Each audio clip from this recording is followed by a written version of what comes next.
سلام بچه ها، خوش اومدین به کانال یوتیوب من. قبل از آموزش حتما منو سابسکرایب کن تا بتونی ادامه و بقیه آموزش های منو دنبال کنی.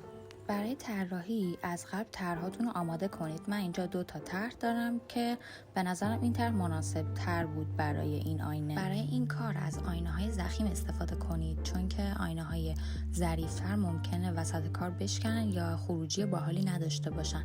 قبل از هر چیزی آینه تو کامل تمیز کن. من اینجا از مایع استنسیل تتو لند استفاده کردم. طرحمو با کاغذ استنسیل تک برگی استنسیل کردم مثل کاربون و اینجا دارم اضافه های مایع رو میگیرم که طرحم پخش نشه.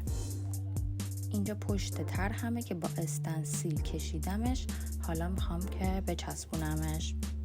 اگر قبلا با استنسیل کار نکردید طرحتون بذارید و با ماژیک علامت بزنید تا وقتی که میچسبونید همون جایی که میخواید طرحتون بچسبه. اینجا من از تشوار استفاده کردم برای خوش کردن طرحم. از خروجی کار زیاد راضی نبودم، پس دوباره پاکش میکنم با الکل و کامل سطح آینه‌مو دوباره تمیز میکنم تا بتونم یه استنسیل تمیزی داشته باشم.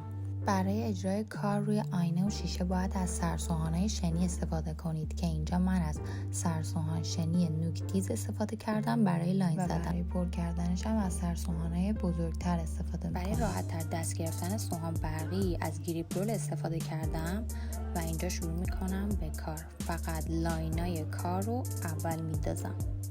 یادتون باشه درجه دستگاهتون رو در حدی پایین نبرید که بخواد نقطه بیفته و در حدی بالا نبرید که بخواد آینه‌تون بشکنه. از سمت پایین به بالا تمام خطایی که استنسیل کردم و زدم و دوباره آینه‌مو تمیز کردم و این شد نتیجهش.